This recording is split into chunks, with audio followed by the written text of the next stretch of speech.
गोटे गाँव में पारु नामक गरीब विधवा स्त्री रोते तांकर गोटे पुत्र भी थिला। से एते गरीब थिले कि घरे खाइबा चारोटी थाली भी भल नथिला। तांकर पुत्र एबे बहुत छोट थिला। तांकर माँ तांकर ना नसीब सिंह रखिथिले, किंतु से पिला एते बदनसीब थिला कि से पिला जन्म हेबा किछि समय परे ही तांको बापार गोटे रोगरे मृत्युवरण करिले। पारु अन्यंको घरे काम करी घरर परिवार चलाउथांती। तांकु पूरा विश्वास थिला कि नसीब सिंह बड़ होई तांकर सब दुख दूर करिवो आउ तांकर बुढ़ापा भलरे कटिवो। एही आशारे से राति दिन काम करी पुओ को पालुथांती। नसीब सिंह थिला तो छोट पिला, किंतु से सबकिछि बुझी पारुथिले। से पिला पाखरे धैर्य बहुत थिला, प्रत्येक कथा को बहुत गुरुत्वपूर्ण देई बुझुथाए। गोटे दिन तांको माँ को पचारिले, माँ आमे एते गरीब कोन पाई? माँ कहिले, ए सबु तो ईश्वरंकर इच्छा पुओ। दुखरे पार कहिले सबु भाग्यर कथा। किंतु नसीब सिंह ए उत्तर पाई संतुष्ट हेले नाही। से कहिले, ईश्वरंकर एमिति इच्छा कोन पाई? माँ कहिले, पुओ ये तो ईश्वर ही जानिछंती। नसीब सिंह कहिले, ठीक अछि, जदि ईश्वर ही जानिछंती ताहाले मु ईश्वर को पचारिबी आमे एते गरीब कोन पाई? मते कुह माँ, ईश्वर केउठारे मिलबे? पारु तो एमिति दुखरे रहउथाए। पिलांकु पिछा छड़ाइबा पाई एमिति कहिदेले भगवान जंगले रुहंती, किंतु तमे सेठाकु जीव नाही। नसीब सिंह से मनरे एई कथा भाबी नैथिले कि से भगवान को देखा करिवो आउ ईश्वर को पचारिबो आमे एते गरीब कोन पाई। गोटे दिन से जंगल को बाहरी गला आउ जंगल को बहुत घन और भयंकर थिला। नसीब सिंह चालू चालू बहुत थकी जाइथिला, किंतु ताकू कौठारे भी भगवान मिलिला नाही। शेषरे से थकी जाई गोटे पत्थर उपरे बसिला। भाबिला भगवान तो एठारे कौठी भी नाही, केमिति गरीब दूर हेबो। ठीक सेही समय सतरे भगवान शिव आउ माँ पार्वती पृथ्वी लोकरे बुलु बुलु से जंगल रास्ता दे जाउथिले। भगवान जेमिति देखिले गोटे पिला एमिति घन जंगल रे एका बसिछि, एहा देखि भगवान से पिलांको पाखकु गले। कहिले, तुमे किए बालक आउ ए जंगल रे कोन करूछ? नसीब सिंह कहिले, मु ईश्वर को खोजुछि। माँ पार्वती कहिले, कोन पाई ईश्वर को खोजुछ? ईश्वर पाखरे कोन काम? से पिला कहिला, मु ईश्वर को पचारिबी आमे एते गरीब कोन पाई? अन्यंको भई आम उपरे भाग्यर कृपा कोन पाई नाही? नसीब सिंह जेमिति साहस रे ए कथा कहिले, माँ पार्वती आउ भगवान शिव पिलांको साहस देखि बहुत प्रसन्न हेले। माँ पार्वती करुणा सागर अटे, तांकु से पिला उपरे बहुत दया आसिला। माँ पार्वती भगवान शिव को कहिले, प्रभु ए पिलार किछि करंतु। भगवान शिव कहिले, आमे किछि भी करि परिबा नाही, काहेकि ना ए पिलार भाग्य रे एई सबु लेखा अछि। भाग्य देवतार लेखा अनुसार ए पिला को एमिति जीवन बिताइबाकू पड़िबो। किंतु माँ पार्वती जीत करिया पई लागिले, ना प्रभु आपण को किछि करिया पई पड़िबो। महादेव कहिले, जीत करनी पार्वती, जदि भी आमे किछि ए पिला को देई देबु, किंतु ए पिला पाखरे ताहा रहिबो नाही। ए पिला को एमिति ही जीवन बंचिबाकू दियो जेमिति भाग्य देवता चाहुछंती। माँ पार्वती कहिले, ना प्रभु ए पिलार गरीब दूर करिबा पई आपण को किछि भी करिया पई पड़िबो। जेतेबे माँ पार्वती जीत करिया पई लागिले, भगवान शंकर से पिला को गोटे सुनार हार देई देले। हार पाई नसीब सिंह बहुत खुशी हैला आउ खुशी खुशी से घर को जीवाकू लागिला। माँ पार्वती भी संतुष्ट थिले कि से गोटे गरीब पिलार साहाय्य करिले, एबे तार दिन सुखरे कटिबो। किंतु भगवान शिव जानिथिले कि ए हार से पिला पाखरे रहिबो नाही। नसीब सिंह चालू चालू हठात तार पेट बथा हैला। से झाड़ा जीवा पई एपट सेपट देखिबा पई लागिला। भगवान देइथिबा हार को से गोटे पत्थर उपरे रखि देई झाड़ा जीवा पई लागिले। सेही समय गोटे चिलो उड़ी आसी सेही हार को उठाई नै उड़ी गला। से पिलाटी यह देखि सबकिछि भूली से चिलो पछरे दौड़िबा पई लागिला, किंतु चिलोटी देखु देखु अदृश्य होइगला। से पिलाटी दुखरे कांदी कांदी घर को आसिला। घरे पहुंची माँ को सब कथा कहले, किंतु पार को तांको कथारे बिल्कुल विश्वास नथिला। पिलार कथा शुणी माँ टिके दुख होइगले। नसीब सिंह मनरे भाबी नैथिले कि काली पुणी से जंगल को जीवो आउ भगवान शिव माँ पार्वती को निजर दुख सुनाइबो।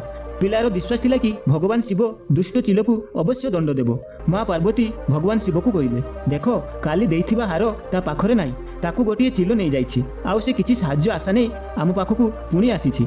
माँ पार्वती भगवान शिव पाखरे प्रार्थना करिले, आपण चिलो को दंड दियंतु अथवा न दियंतु, किंतु ए पिलार दारिद्र्यता दूर करि दियंतु।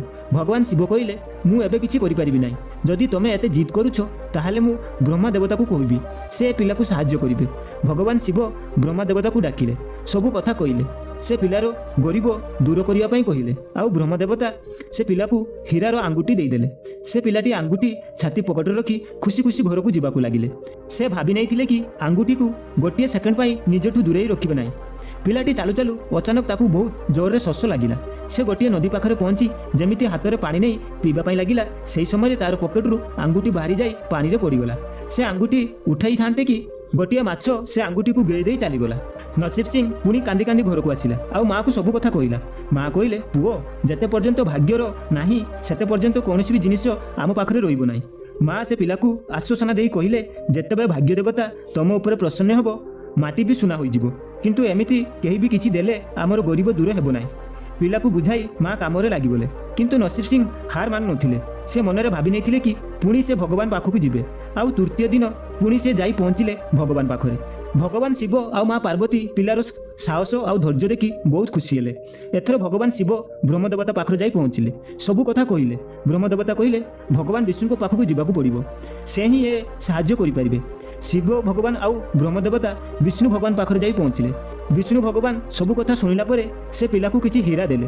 ପିଲା ସେ ହୀରା ପାଇ ବହୁତ ଖୁସି ହେଲା। ଏଥର ସେ ପିଲା କୌଣସି ବି ଜାଗାରେ ନ ରହି ସିଧା ଘରକୁ ଯିବା ସିଦ୍ଧାନ୍ତ କରିଲେ। ଯେତେବେଳେ ସେ ଘର ପାଖରେ ଯାଇ ପହଞ୍ଚିଗଲେ ଦେଖିଲେ ମା ଘରେ ନଥିଲେ। ନସିବ ସିଂ ହୀରାକୁ ଗୋଟିଏ ଘଟିରେ ରଖିଦେଇ ଘର ଭିତରେ ଲୁଚାଇ ଦେଇ ସେ ମାଆକୁ ଡାକିବା ପାଇଁ ବାହାରିଗଲା। ସେ ପିଲା ମନେ ମନେ ଭାବୁଥାଏ, ମାଆକୁ ଆଉ କୌଣସି ଘରେ କାମ କରିବା ପାଇଁ ପଡ଼ିବ ନାହିଁ। ଏଠାରେ ନସିବ ସିଂ ଯିବା ପରେ ଚୋରମାନେ ତା ଘରେ ପଶି ସବୁ କିଛି ଚୋରି କରି ନେଇଥିଲେ। ସେଥିରେ ହୀରାର ଘଟି ବି ନେଇଯାଇଥିଲେ। ଯେତେବେଳେ ନସିବ ସିଂ ଆଉ ମା ତାଙ୍କ ସହିତ ଘରକୁ ଆସିଲେ ଦେଖିଲେ ଘରର ସବୁ ଜିନିଷ ଚୋରି ହୋଇଯାଇଥିଲା। ଏଥର ମାଆକୁ ବହୁତ ରାଗ ଆସିଲା। ମା କହିଲା, ମୋତେ ସବୁଦିନ ନୂଆ ନୂଆ କାହାଣୀ ଶୁଣାଇ ପାଗଳ ବନଉଛୁ। ପୁରା ଦିନ ଏପଟ ସେପଟେ ବୁଲୁଛୁ, ସନ୍ଧ୍ୟାରେ ଘରକୁ ଆସୁଛୁ, ଆଉ ମାଡ଼ ଭୟରେ ମୋତେ ସବୁଦିନ ଗୋଟିଏ ଗୋଟିଏ ନୂଆ ନୂଆ କାହାଣୀ କହୁଛୁ। ମାଆର ରାଗିବା ଦ୍ୱାରା ପିଲା କାନ୍ଦିବା ପାଇଁ ଲାଗିଲା। କେବଳ ସେ ପିଲା ହିଁ ଜାଣିଥିଲା କି ସେ ଯାହା ବି କହୁଛି ସବୁ ସତ କଥା ଥିଲା। କିନ୍ତୁ ସେ ପିଲା ହିମ୍ମତ ହାରିଲା ନାହିଁ। ଧୈର୍ଯ୍ୟ ରଖି ସେ ପୁଣି ଭଗବାନ ପାଖରେ ଯାଇ ପହଞ୍ଚିଲା ଆଉ ସବୁ କଥା କହିଲେ। ଭଗବାନ ଶଙ୍କର ଭାବିଲେ, ଏ ପିଲା ଉପରେ ଏତେ ଅସୁବିଧା ହେଲା ପରେ ବି ସେ ହିମ୍ମତ ହାରି ନାହିଁ। ଧୈର୍ଯ୍ୟ ଆଉ ସାହସ ସହିତ ସେ ସବୁବେଳେ ଚେଷ୍ଟା କରି ଚାଲିଛି। ଏଥିରେ ଭଗବାନ ବହୁତ ପ୍ରସନ୍ନ ହେଲେ। ଭଗବାନ ଶିବ ସେ ଭାଗ୍ୟ ଦେବତା ପାଖକୁ ଗଲେ। କହିଲେ, ଏ ପିଲା ବହୁତ ସାହସୀ ଆଉ ଧୈର୍ଯ୍ୟର ସହିତ ଚେଷ୍ଟା ବି କରୁଥାଏ। ଏମିତି ବ୍ୟକ୍ତିକୁ ଦାରିଦ୍ର୍ୟତା ଦିଅନ୍ତୁ ନାହିଁ, ତାଙ୍କୁ କିଛି ସାହାଯ୍ୟ କର। ଭଗବାନଙ୍କ ପ୍ରାର୍ଥନା ଶୁଣି ଭାଗ୍ୟଦେବୀ ସେ ପିଲାକୁ ଗୋଟିଏ ମୁଦ୍ରା ଦେଲେ। ସେ ମୁଦ୍ରା ନେଇ ନସିବ ସିଂ ଖୁସି ଖୁସି ଘରକୁ ଚାଲିଗଲେ। ଯେତେବେଳେ ସେ ଘରକୁ ଯାଇ ମାଆକୁ ସେ ମୁଦ୍ରାଟି ଦେଲେ, ମା ବି ବହୁତ ଖୁସି ହେଲେ, କାହିଁକି ନା ଏଥର ଭାଗ୍ୟ ଦେବତାର କୃପା ତାଙ୍କ ଉପରେ ଥିଲା। ଏଥର ସବୁ କାମ ଆପେ ଆପେ ଶୁଭ ହେବା ପାଇଁ ଲାଗିଲା। ତା ପରଦିନ ଗୋଟିଏ ମାଛବାଲା ତାଙ୍କ ଗାଁକୁ ମାଛ ବିକିବା ପାଇଁ ଆସିଲା। ମା ସେହି ମୁଦ୍ରା ଦେଇ ମାଛ କିଣିନେଲେ।